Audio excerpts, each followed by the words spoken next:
man akalain na hindi ko rin inaasahan pa. Narito tayo ngayon upang matunghayan ang nagiinit, nagbabaga at talaga namang usap-usapan at nagtitrending na latest issue ni Ate Erica. Sa pagpapatuloy ay narito muli si Kalingap Val Santos Matubang upang pag-usapan ang issue sa pagitan ni Ate Erica at ng kanyang pamilya, lalong-lalo na sa kanyang lolo na si Lolo Miguel. Sa pagpapatuloy ay may pinapakinggan nga si Kalingap Val na reaction video at video tungkol din kay Ate Erica at sa kapatid niya na si Sheila May. Dito nga ay nilalantad ang tunay na ugali at mga pinagkagagawa ni Sheila May. Talagang nakipag-anuhan siya, batawag doon, nakipagmurahan siya. Kay admin. Makapagmurahan. Iyan, Tunyao Torres. So, tingnan natin guys, basahin natin. Ang sabi ni ni ate, aba, bakit? Humingi ba ako sa'yo? Ako ba ang kusa na sumali sa GC na ito? Ikaw ang nagpasok sa akin sa GC na ito. Huwag mo akong gawan ng kwento. Leche ka. Yun, nagmurahan na. Yan po ang sabi ni May. Ayun, nagalit na tuloy ngayon sa si admin. Mas leche ka. Manggagamit. 1 taon lumayas ka na dito. Yan Ang ginagawa mo dito. Pag pinagbabawalan mo pa kami na mag-post para hindi kayo mabash. Ipinagtatanggol kayo. Anong ginawa nyo? Puts ka. Yung parang ganun. Hindi ko nabibigkasin ng buong buo po, yung mga mura kasi.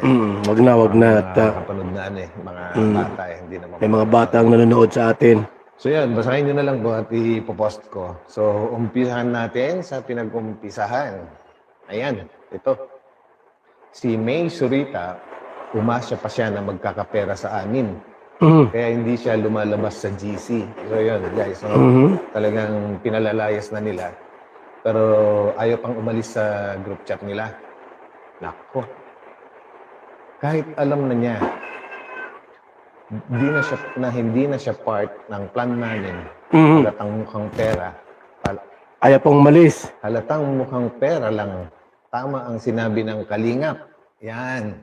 Ang nagsabi po nito, si admin po, si Ian Tunyao Torres. Ulitin ko yung sinabi niya. Halatang mukhang pera lang. Tama ang sinabi ng Kalingap at sinabi ni Lolo at ni Jun.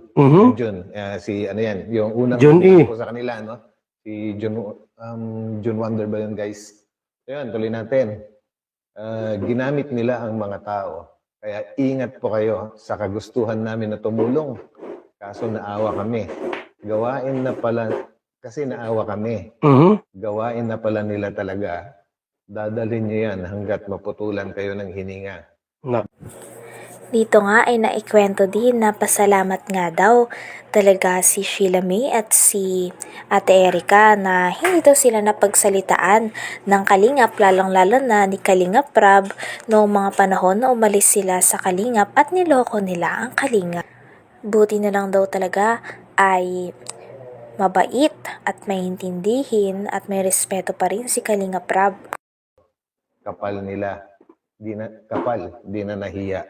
So guys, actually, kung panonoorin nyo yung mga videos nung unang nakapag-vlog sa kanila na si Jun Wonder, ganyan din po yung mga binabanggit, Pero pagdating naman si Kalingap Rab, hindi naman umimik si Kalingap Rab, Kumbaga, hindi naman nagsasalita kasi ng masama si Kalingap Rab.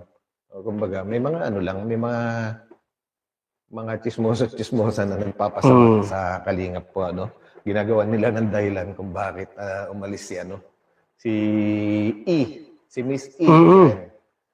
Ginagawa nila ng chismis lang dati.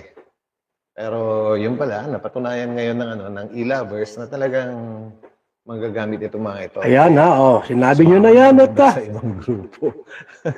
Basta yung tunay na kulay ng magkapatid. Hindi pa talaga umalis sa GC namin. Baka daw may makuha pa siya. Naku, grabe. baka nag-expect pa kayo na ituloy namin yung travel tours in 3 countries. Mhm. Hindi na po Aba, kayo kasama talaga, doon. no? Di ba, May hindi travel na kami tour plan pala sila. sa plan na yun. Di po kami magsasama na kasing ahas nyo. Salamat pala sa paggawa namin sa pagpapagawa ng passport nyo. Baliktad tayo eh. Kami pa may utang na loob, kami raw dapat magpasalamat. Naku. Grabe na to. Sabagay, hindi natin alam yung ano guys, no? Yung buong kwento, kung ano man yung nangyayari dati. siyempre, Ito ay binabasa lang natin. Yung mga post nila na may nagpadala naman sa atin. Siya So nga. guys, ituloy po natin.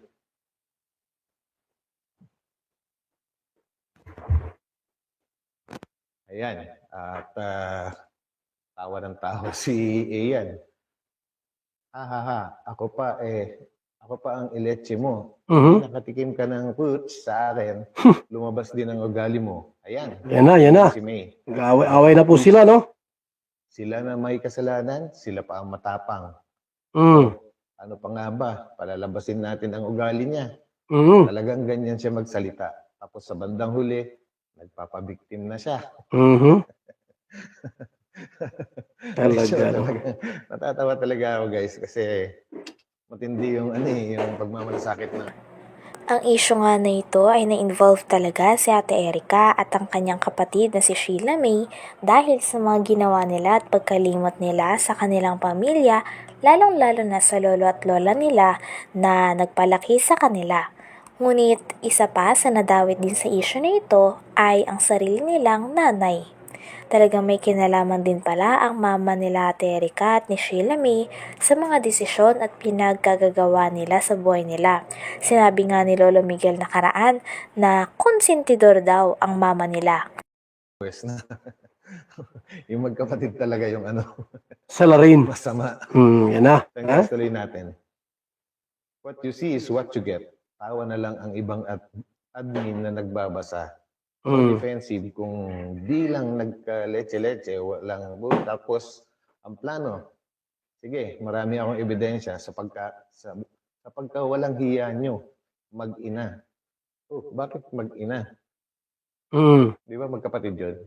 Siguro ang binabanggit dito is, di ba kasama nga pala nila ang nanay nila, no? Na lumayas kina lolo. Kasama yun sa bahay nila. Kasabwat din pala yung Naku. kasabwat din pala yung nanay nila. Grabe. Kasabuhat din po yan.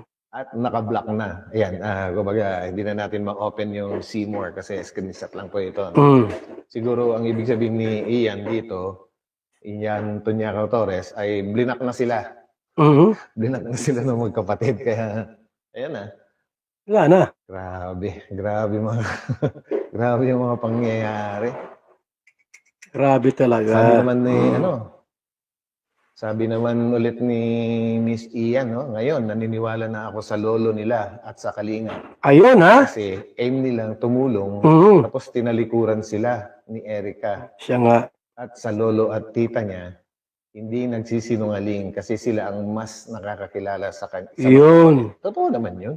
Siyempre, doon sila lumaki sa Ibig sabihin po, nila, no? lahat ng sinabi ni Lolo Miguel, Tita nila. totoo. Sa bahay Totoo nila. lahat. Siyempre, kilala nila yan. At kung ano man yung mga lumalabas sa bibig ni na lolo, totoo yun. Totoo yun, oo. Alangan namang gawan nila ng Kwento. masamang kwento yung mga apo nila yung mga yun eh.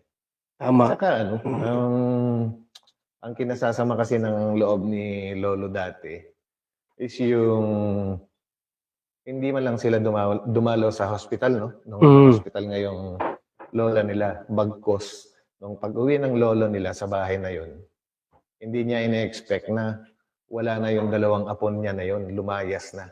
Dala-dala lahat mga gamit. Hindi man lang nagpaalam. Mhm. Makabuting mga apo talaga, Grabe. Ay, nako. Buhay talaga. So yan guys, no? Ituloy natin. Hanggang dito na lamang muna ang ating nag-iinit, nagbabaga, pinag-uusapan at talaga ng mga nagtitrending na latest issue ni Ate Erika. Maraming salamat sa inyong panunood. Hanggang sa muli. Bye!